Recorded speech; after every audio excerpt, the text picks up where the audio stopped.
नमस्कार, आप देख रहे हैं 10 में तब। मैं हूं आपके साथ विवेक शांडिल्य। आपको बता दें इस वक्त की सबसे बड़ी खबर, भारत ने अग्नि 5 मिसाइल का सफल परीक्षण कर लिया है। बताएंगे आपको कैसे इससे भारत की मिसाइल शक्ति दुनिया भर में सबसे ज्यादा हो गई। साथ ही और भी बड़ी खबरें होंगी आर्यन को लेकर। और उसके साथ आपको बताएंगे कि तालिबान का रक्षा मंत्री यानी मुल्ला उमर का बेटा सामने आया है, वो तस्वीरें भी आपको दिखाएंगे। लेकिन उससे पहले बता दें कि रिपब्लिक भारत आपसे जुड़े हर एक मुद्दे की आवाज उठाता है, तो आप भी अपनी आवाज उठाएं और रखें अपने विचार कू ऐप पर। कू ऐप के लिए हमारा आज का सवाल यह है कि अग्नि 5 की सफलता ने भारत की मिसाइल शक्ति को दुनिया में और मजबूत बना दिया है।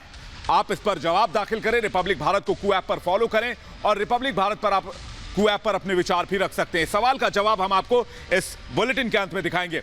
लेकिन सबसे पहले सबसे बड़ी खबर की बात करते हैं। आर्यन खान को जमानत नहीं मिल पाई।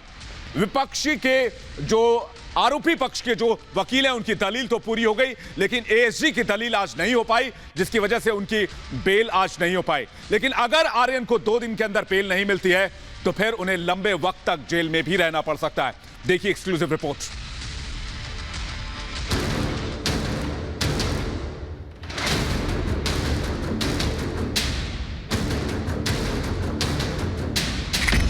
तारीख पर तारीख नहीं मिली बेल।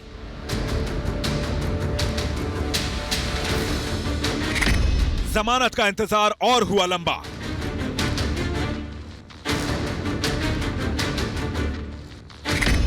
दो दिन में नहीं हुई बेल तो फिर 16 दिन तक जेल।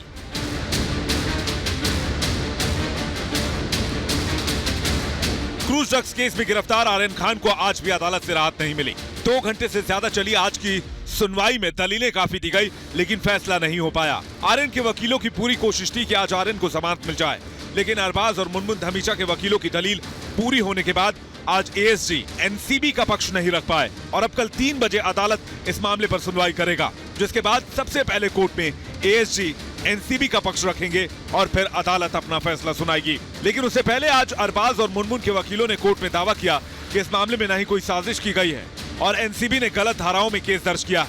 वकीलों ने गिरफ्तारी को अवैध भी करार दिया। आर्यन के वकील अमित देसाई ने अदालत में कहा, आप आर्यन खान का अरेस्ट मेमो देखिए। एनसीबी के पास गिरफ्तारी के लिए ठोस सबूत नहीं है। गिरफ्तारी उस अपराध के लिए हुई है जो हुई ही नहीं है। अरबाज से सिर्फ 6 ग्राम चरस मिला था। एनसीबी जिस साजिश की बात कर रही है उसे साबित करने के लिए एनसीबी ने व्हाट्सएप चैट कोर्ट के सामने पेश किए। इन चैट्स का गिरफ्तारी से कोई लेना देना नहीं है। 65B के तहत कोर्ट में एनसीबी के ये सबूत मान्य नहीं है। फोन सीज नहीं किया, लेकिन रिमांड कॉपी में उसका जिक्र किया गया है। ये तीनों के ऊपर जो भी सेक्शंस लगे हुए हैं वो सेक्शन सबके कॉमन है और अरेस्ट के टाइम पे भी यही सेक्शंस पुट अप हुए थे, इंक्लूडिंग सेक्शन 35 जो कि मेंटल स्टेट की बात करता है। उसके बाद आगे जब रिमांड कैरी ऑन हुआ है तब इन्होंने सेक्शन 29 इन्वोक किया है, जो कि कम्प्लीटली अनजस्टिफाइड है। साफ है कि आज आरोपी पक्ष के सभी वकीलों की दलील पूरी हो गई, जिसके बाद कोर्ट ने कल फिर से सभी को 3 बजे के बाद आने का आदेश दिया। लेकिन जैसे जैसे मामले की सुनवाई आगे बढ़ रही है, आर्यन खान की मुश्किलें भी बड़ी होती जा रही हैं। दरअसल बॉम्बे हाईकोर्ट को आने वाले 2 दिनों में आर्यन की बेल पर फैसला सुनाना होगा, क्योंकि दिवाली ब्रेक से पहले फैसला आना आर्यन के लिए जरूरी है। अगर आर्यन खान को 2 दिन में बेल नहीं मिलती है तो उन्हें 15 नवंबर तक जेल में ही रहना पड़ सकता है, क्योंकि बॉम्बे हाईकोर्ट की दिवाली वेकेशन 1 नवंबर से शुरू हो रही है। 1 नवंबर से 6 नवंबर तक दिवाली हॉलीडे है और 1 नवंबर से 12 नवंबर तक कोर्ट बंद है। 13 और 14 नवंबर को शनिवार और रविवार होने की वजह से अदालत की छुट्टी है और दिवाली ब्रेक से पहले बॉम्बे हाईकोर्ट का काम करने का आखिरी दिन 29 अक्टूबर है। इसके बाद बॉम्बे हाईकोर्ट 15 नवंबर को खुलेगा। यानी 2 दिन के अंदर अगर आर्यन के वकील जमानत दिलाने में कामयाब नहीं हो पाए तो फिर आर्यन की इस बार की दिवाली जेल में ही मनेगी। इसलिए आर्यन के वकीलों की पूरी कोशिश है कि 2 दिन के अंदर किसी भी तरह अदालत से आर्यन को जमानत मिल जाए। Bureau report, Republic Bharat. Nawab Malik और समीर वानखेड़े के बीच आरोप प्रत्यारोप का दौर काफी लंबा चल पड़ा है। नवाब मलिक ने एक और सनसनीखेज आरोप समीर वानखेड़े के ऊपर लगाए। इस बीच समीर वानखेड़े के ऊपर एनसीबी की जांच भी शुरू हो गई है, लेकिन एनसीबी ने साफ कर दिया है कि क्रूज ड्रग्स मामले में समीर वानखेड़े ही जांच अधिकारी बने रहेंगे।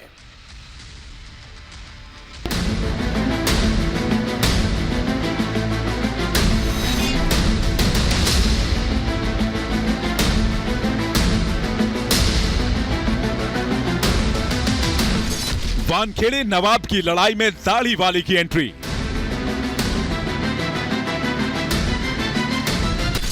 क्रूज पर कौन था वो दाढ़ी वाला शख्स?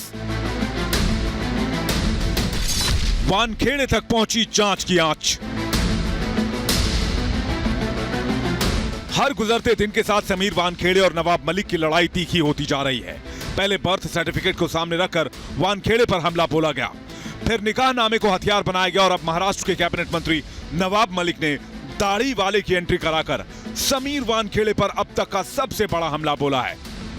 कौन था वो दाढ़ी वाला शख्स?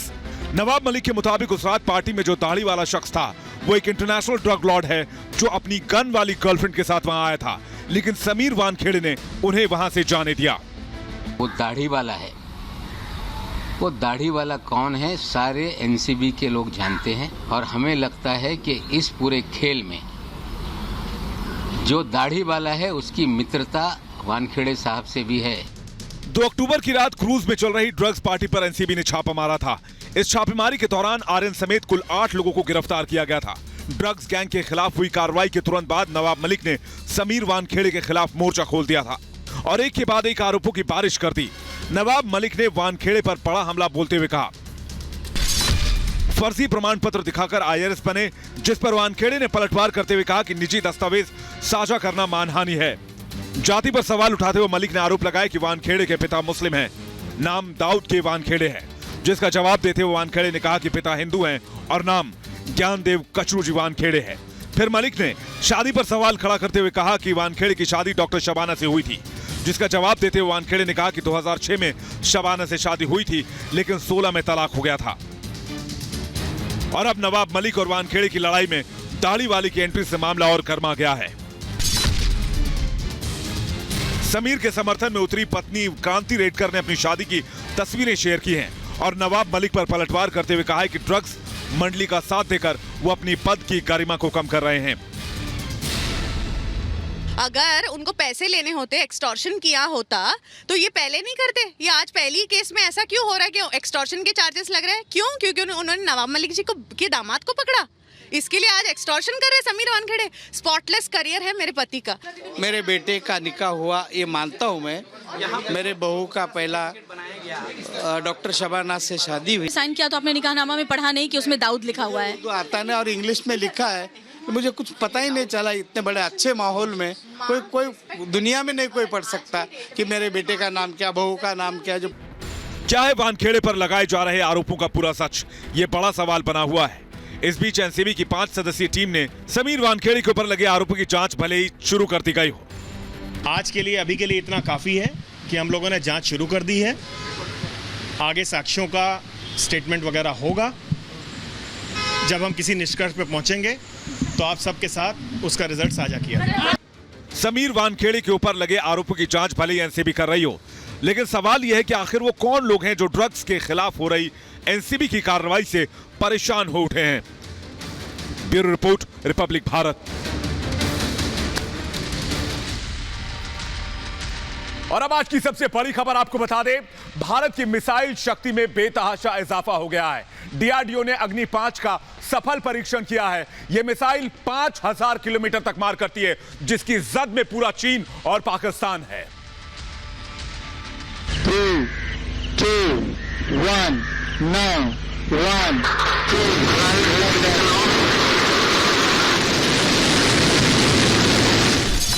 भारत को मिली नई ताकत। अग्नि 5 की विजय उड़ान। बीजिंग से इस्लामाबाद तक मची खलबली।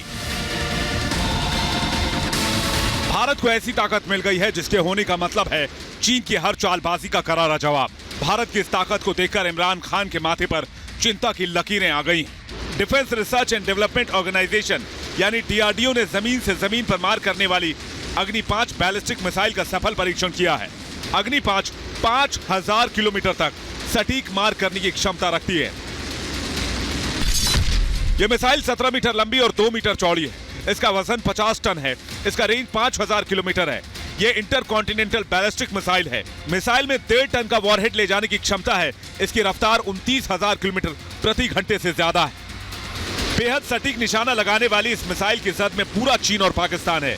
इसकी इसी खासियत ने चीन और पाकिस्तान को बेचैन कर दिया है। अग्नि 5 3 चरणों में मार करने वाली मिसाइल है। 1.5 टन तक के परमाणु हथियार से भी वार करने में सक्षम है यह मिसाइल। अग्नि 5 की सफलता के बाद भारत उन चुनिंदा देशों में शामिल हो गया है जिनके पास इंटरकॉन्टिनेंटल बैलिस्टिक मिसाइल ही नहीं बल्कि एक मिसाइल से अनेकों टारगेट को तबाह करने की ताकत भी है। और इसी वजह से चीन और पाकिस्तान में खलबली मची हुई है। Bureau report, Republic Bharat. तो एक तरफ भारत अपनी ताकत बढ़ा रहा है तो दूसरी तरफ अमेरिका के लिए खतरे की घंटी बज गई है। अफगानिस्तान को तालिबान के हवाले करके अमेरिका वहां से निकल तो गया, लेकिन अब अमेरिका के ऊपर आईएसआईएस का खतरा मंडराने लगा है। कैसे, आइए देखते हैं।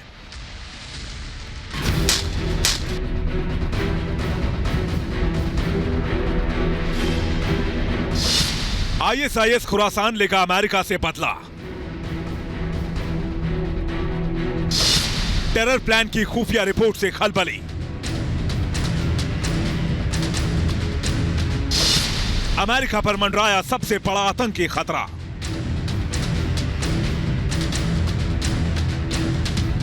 अफगानिस्तान को उसके हाल पर छोड़ने का फैसला क्या अमेरिका की सबसे बड़ी भूल साबित होने वाली है? मिल रही खुफिया रिपोर्ट से कुछ ऐसे ही संकेत मिलने लगे।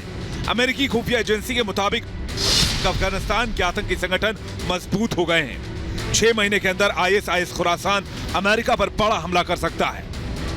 इस्लामिक स्टेट ऑफ खुरासान दुनिया के खतरनाक आतंकी संगठनों में से एक है जो अमेरिका के साथ साथ तालिबान का सबसे बड़ा दुश्मन माना जाता है। अमेरिकी खुफिया रिपोर्ट के मुताबिक तालिबान भले अफगानिस्तान में युद्ध जीत चुका हो, लेकिन उसे अभी इस्लामिक स्टेट की चुनौती का सामना करना होगा। अगर आतंकी समूह अफगानिस्तान पर हमला करने की कोशिश करता है तो यह अमेरिका के लिए भी बड़ा खतरा होगा। तालिबान राज आने के बाद से आईएस खुरासान ने अफगानिस्तान के अलग अलग इलाकों में कई आतंकी हमले किए हैं। फिदाइन हमले में महारत हासिल कर चुके इस आतंकी संगठन ने हाल ही में अफगानिस्तान की एक मस्जिद को निशाना बनाया था जिसमें 100 से अधिक लोगों की जान चली गई थी। माना जा रहा है कि इन बम धमाकों के जरिए इस्लामिक स्टेट खुरासान अपनी ताकत का एहसास करवाना चाहता है। ऐसे में अमेरिकी खुफिया रिपोर्ट किसी खतरे की घंटी से कम नहीं है। आइए आपको बताते हैं अमेरिकी खुफिया रिपोर्ट में जिस आईएसआईएस खुरासान का जिक्र किया गया है वो दुनिया के लिए कितना बड़ा खतरा है।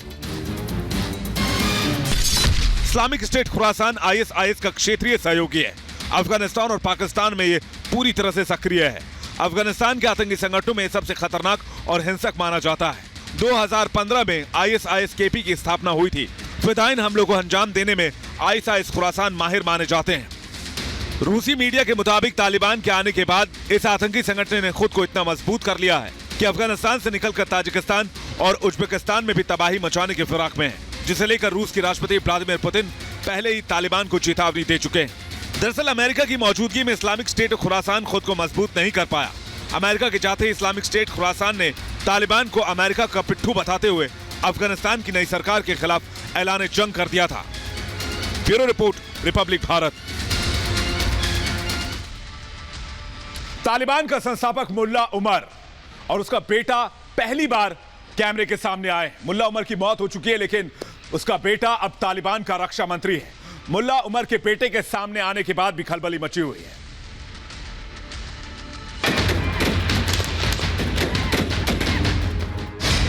पहली बार सामने आया तालिबान का जल्लाद, अमेरिका का सबसे बड़ा दुश्मन। कैमरे में कैद हुआ तालिबान का वारिस। अफगानिस्तान में तालिबान सरकार बनने के बाद पहली बार खतरनाक आतंकियों में शुमार मुल्ला मोहम्मद याकूब दुनिया के सामने आया। मुल्ला याकूब तालिबान सरकार में रक्षा मंत्री है। यानी जो मुल्ला याकूब आतंकी साजिशें रचता है, उसके पाले हुए खूंखार आतंकी खूनी साजिशों को अंजाम देते हैं, वही मुल्ला याकूब अफगानिस्तान के नुमाइंदे के तौर पर दुनिया के सामने आया है। सत्ता में आने के पहले ही याकूब के इशारे पर तालिबानी लश्कर और जैश ए मोहम्मद के आतंकी अफगान सेना पर हमला कर रहे थे। अफगानिस्तान का कोई ऐसा हिस्सा नहीं है जो मुल्ला याकूब के आतंकियों का शिकार ना हुआ हो। वही मुल्ला याकूब नया अफगानिस्तान बनाने की बात कर रहा है। मुल्ला याकूब दुनिया के खतरनाक आतंकी और तालिबान का संस्थापक मुल्ला उमर का वारिस है। वही मुल्ला उमर जिसने भारत के एयर इंडिया विमान IC-814 के अपहरण की साजिश की थी। दुनिया का कुख्यात आतंकी मुल्ला याकूब खुफिया एजेंसी ISI का करीबी माना जाता है। आतंकी हमलों की साजिश रचने का मास्टरमाइंड माना जाता है। मुल्ला याकूब के इशारे पर ही जैश और लश्कर के आतंकी हमलों को अंजाम दिया जाता है। लश्कर आतंकियों को खास ट्रेनिंग देकर आतंकी हमलों के लिए तैयार किया जाता है। अफगानिस्तान की अर्थव्यवस्था पूरी तरह चरमरा गई है। खजाने में इतने पैसे भी नहीं बचे हैं कि आतंकियों का पेट भरा जा सके। ऐसे में मुल्ला याकूब जैसे आतंकियों का सामने आना बड़े सवाल खड़े कर रहा है। Bureau report, Republic Bharat. और इस वक्त बड़ी खबर मिल रही है, लखनऊ में एसटीएफ और बदमाशों में मुठभेड़ हुई। 1 लाख का इनामी बदमाश अली शेर मारा गया है। मुठभेड़ में अपराधी कमरान भी मारा गया है। दोनों sharp shooter Mukhtar Ansari gang के बताए जा रहे हैं। और झारखंड में वरिष्ठ बीजेपी नेता जीतराम मुंडा की हत्या में भी ये दोनों शामिल थे। अली शेर शामिल था, ये जानकारी मिल रही है। लखनऊ में एसटीएफ और बदमाशों में मुठभेड़ हुई और 1 लाख का इनामी बदमाश अली शेर मारा गया है। मुठभेड़ में अपराधी कमरान भी मारा गया है।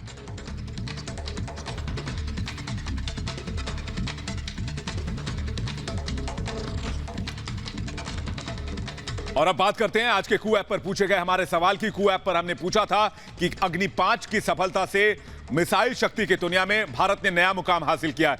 95% लोग इस बात से सहमत है कि भारत की मिसाइल शक्ति दुनिया भर में अब बेहतरीन मुकाम पर पहुंच गई है। वक्त एक ब्रेक का, ब्रेक के बाद लौटेंगे बड़ी खबर के साथ। देखते रहिए रिपब्लिक भारत।